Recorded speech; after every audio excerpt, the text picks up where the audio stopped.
नमस्कार, मैं हूं रंजीत झा। महाराष्ट्र की सियासत काफी तेजी से करवट लेने लगी है। दरअसल हाईकोर्ट ने जब महाराष्ट्र चुनाव से जुड़े डेटा चुनाव आयोग को जल्द से जल्द जारी करने के निर्देश दिए, तो उसके बाद महाराष्ट्र एनडीए में खलबली है। बीजेपी के होश उड़े हुए हैं। लिहाजा इन लोगों ने एकनाथ शिंदे को बलि का बकरा बनाने की पूरी तैयारी कर ली है।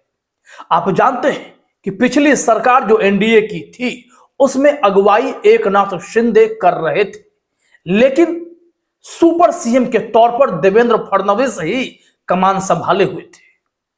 अचानक से ऐसा क्या हुआ कि एकनाथ शिंदे को एनडीए ने किनारे लगाने की कवायद शुरू कर दी। नौबत यहां तक आ गई है कि एकनाथ शिंदे को यह कहना पड़ा, मुझे हल्के में मत लेना, नहीं तो तांगा कभी भी पलट सकता है। एकनाथ शिंदे क्या ऐसा कुछ भी कर पाने की स्थिति में है? केंद्र से लेकर महाराष्ट्र तक में आज कुछ ऐसे ही रिपोर्ट सामने आई है जिसमें यह साफ तौर पर देखा जा रहा है, जानबूझकर बीजेपी ने एकनाथ शिंदे की कुंडली खोल दी है। उनकी फाइल्स, उनके पूरे कारनामे सार्वजनिक कर दिए हैं और उस पर जांच भी बिठाने शुरू कर दिए हैं। क्या एकनाथ शिंदे का विकल्प तलाशा जा चुका है? क्या केंद्र में भी एकनाथ शिंदे का विकल्प तलाशा जा चुका है? जी हां, पूरी तैयारी हो गई है। जरा अपने स्क्रीन पर एक हेडलाइन देखिए। देवेंद्र फडणवीस दे रहे हैं एकनाथ शिंदे को झटका। आखिर नरेंद्र मोदी और शरद पवार का इस खेल में क्या है रोल? इसको लेकर रिपोर्ट छपने लगी है। लेकिन इसके इतर एक हेडलाइन और देख लीजिए। महाराष्ट्र में फ्रांसीसी कंपनी के गंभीर आरोपों पर घिरे एकनाथ शिंदे, विपक्ष के हमले के बीच दिए जांच के आदेश। क्या है पूरा मामला? कहा जा रहा है कि मुंबई में मेट्रो निर्माण कार्य से जुड़ी फ्रांसीसी इंजीनियरिंग कंपनी सिस्ट्रा ने मुंबई महानगर क्षेत्र विकास प्राधिकरण एमएमआरडीए के सीनियर अधिकारियों के ऊपर भ्रष्टाचार के आरोप लगाए हैं। कंपनी ने फ्रांसीसी दूतावास के माध्यम से यह शिकायत दर्ज कराई है। धनंजय मुंडे और माणिक राव कोकाटे के बाद अब एकनाथ शिंदे को लेकर महाराष्ट्र की राजनीति गर्म दिखाई पड़ रही है, क्योंकि मुख्यमंत्री रहते हुए यह एमएमआरडीए का काम शिंदे के अधीन था। अब भी वही शहरी विकास विभाग को संभाल रहे हैं। फ्रांसीसी कंपनी के आरोपों के सामने आने के बाद शिवसेना यूबीटी नेता आदित्य ठाकरे ने भी निशाना साधा है।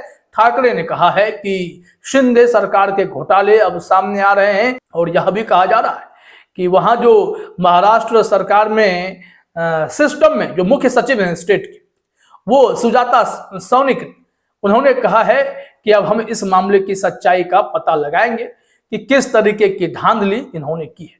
फ्रांसीसी कंपनी के आरोप बेहद गंभीर हैं कि यहां पर ठेकेदारों का ऑर्डर बढ़ाने का दबाव था, अनुचित लाभ मांगा जा रहा था। एक के बाद एक फाइलें देवेंद्र फडणवीस ने एकनाथ शिंदे की खोली हैं।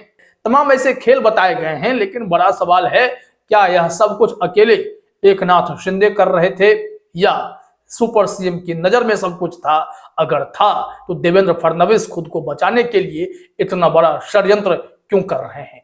वैसे भी लाड़की बहन योजना का क्रेडिट भी एकनाथ शिंदे को दिया गया, जिसमें एडवांस में ही कई किस्तें महिलाओं के खाते में डाली गई और बाद में इस बात का खुलासा हुआ कि 5 लाख नाम तो एक झटके में डिलीट किए गए और उनसे पैसे वापस भी नहीं मांगे जाएंगे। तो क्या यह भी चुनाव जीतने के लिए ही किया गया बड़ा खेल था और इसका भी ठिकाना सीधे एकनाथ शिंदे पर फोड़कर देवेंद्र फडणवीस बच निकलना चाहते हैं? बहुत बड़ा खेल है और अब आगे कितने षड्यंत्र रचे जा रहे हैं इसे जरा समझिए। महाराष्ट्र में सत्तारूढ़ महायुति गठबंधन में बीजेपी और शिंदे सेना के रिश्ते बिगड़ने लगे हैं। मनमुटाव की खबरों के बीच सीएम देवेंद्र फडणवीस भी लगातार एकनाथ शिंदे को झटके दे रहे हैं। पिछली सरकार के तमाम फैसले पलटे जा रहे हैं। शिंदे सरकार के कई फैसलों पर ब्रेक लग गई है। बसों की खरीद का मामला, उस पर रोक है। जालना हाउसिंग प्रोजेक्ट की जांच के बाद सरकार ने फसल खरीदने वाली एजेंसियों के लिए नई पॉलिसी बनाने का ऐलान कर दिया। ये सारे फैसले शिंदे कार्यकाल में लिए गए थे। अब सूत्रों के अनुसार चुनाव के बाद शिंदे के नखरे और महाराष्ट्र में बन रहे नए समीकरण में बीजेपी ने रणनीति बदल दी है। सूत्रों के अनुसार फडणवीस के एक्शन से एकनाथ शिंदे सहज नहीं है। हाल ही में उन्होंने इशारों में चेतावनी दे चुके हैं कि उन्हें हल्के में नहीं लेना चाहिए, तांगा कभी भी पलट सकता है। अब इस रिपोर्ट ने भाई सबकी नजर महाराष्ट्र की पॉलिटिक्स पर लगा दी है। कुछ ऐसे फैसले जिस पर देवेंद्र फडणवीस ने ब्रेक लगाए, उसे भी समझना पड़ेगा। आखिर इसमें घोटाले की बात, भ्रष्टाचार की बात, ये सब कुछ अगर सामने भी आ रहा है तो साझी सरकार जिम्मेदार होगी या सिर्फ देवेंद्र फडणवीस एकनाथ शिंदे पर ठिकाना फोड़कर खुद को बचा लेना चाहते हैं? यहां कहा जा रहा है कि देवेंद्र फडणवीस ने एक बार फिर शिंदे सरकार के दौरान लिए गए फैसले को निशाने पर लिया है। महाराष्ट्र सरकार ने एमएसपी पर फसल खरीदने वाली नोडल एजेंसियों के लिए पॉलिसी बनाने के लिए पैनल का गठन किया है। सबसे पहले एसटी महामंडल के लिए 1310 बसों की खरीद के लिए कॉन्ट्रैक्ट को रद्द किया गया। बस खरीदने का फैसला भी एकनाथ शिंदे ने किया था। फिर जालना के हाउसिंग प्रोजेक्ट दोबारा प्रारंभ करने के लिए सिडको से रिपोर्ट मांग ली। इस प्रोजेक्ट को 2020 में रद्द किया गया था। जब शिंदे सीएम बने तो उन्होंने 900 करोड़ के जालना हाउसिंग प्रोजेक्ट को दोबारा शुरू किया था। फरवरी में ही झुग्गी बस्ती की सफाई, जल निकासी और शौचालय रखरखाव के लिए 1400 करोड़ रुपए के बीएमसी टेंडर को रद्द कर दिया गया। अब देखिए कि ये ऐसे फैसले हैं जो कभी एकनाथ शिंदे लेते थे। फडणवीस साहब सुपर सीएम थे तो निश्चित तौर पर उनकी सहमति होगी। इसके बावजूद भी यह खेल क्यों किया जा रहा है, इसे समझना बहुत जरूरी है। ऐसे में एकनाथ शिंदे ने अब सरकारी कार्यक्रमों से दूरी बनानी शुरू कर दी है। देवेंद्र फडणवीस के साथ मंच साझा करना छोड़ दिया है। अब ऐसे में यहां पर यह कहा जा रहा है कि सीएम और डिप्टी सीएम के बीच कोई नई अदावत शुरू हो गई है क्या? यह भी कहा जा रहा है कि मुख्यमंत्री राहत कोष के पैरेलल में एकनाथ शिंदे ने एक अलग से डिप्टी सीएम चिकित्सा प्रकोष्ठ का गठन कर दिया है, जिससे भी देवेंद्र फडणवीस खासे खफा है। और एक पैरेलल जो लड़ाई है वो खुलकर सामने आई है, तो इससे निपटने की तैयारी में बीजेपी जुट गई है। क्योंकि एकनाथ शिंदे क्या उस पोजीशन में वाकई हैं कि वो महाराष्ट्र में अब कुछ भी कर सकते हैं? भले ही विधायकों की संख्या उनके पास हो, लेकिन उसके बावजूद भी अब समझिए कि इसके पीछे की पॉलिटिक्स है क्या। इसमें सबसे पहले तो आपको समझना पड़ेगा कि शरद पवार की सेवा में बीजेपी क्यों जुट गई है।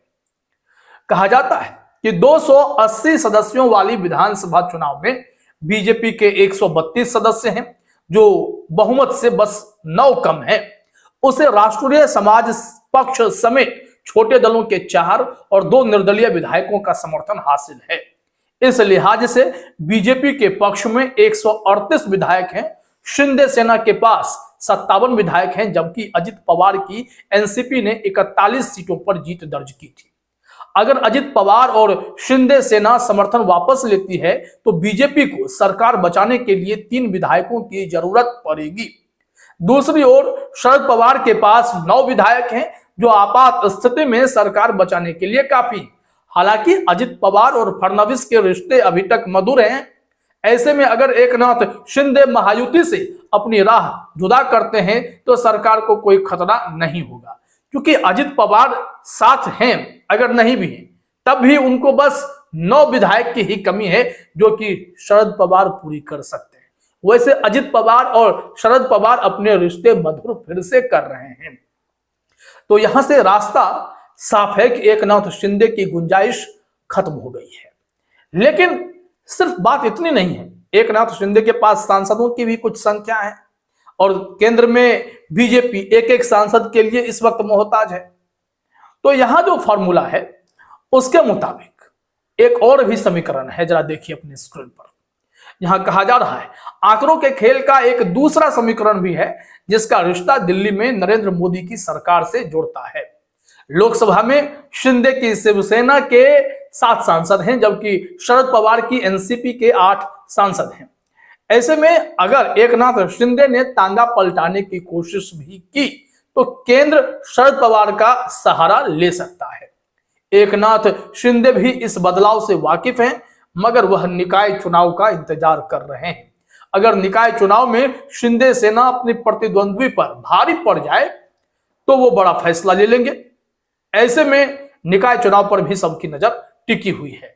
बीजेपी इस खेल को अच्छे से जानती है, इस वजह से शरद पवार से मेल जोल बढ़ाए जा रहे हैं और नरेंद्र मोदी भी शरद पवार के लिए खूब बखान कर रहे हैं और अजित पवार फडणवीस भी करीब हो रहे हैं।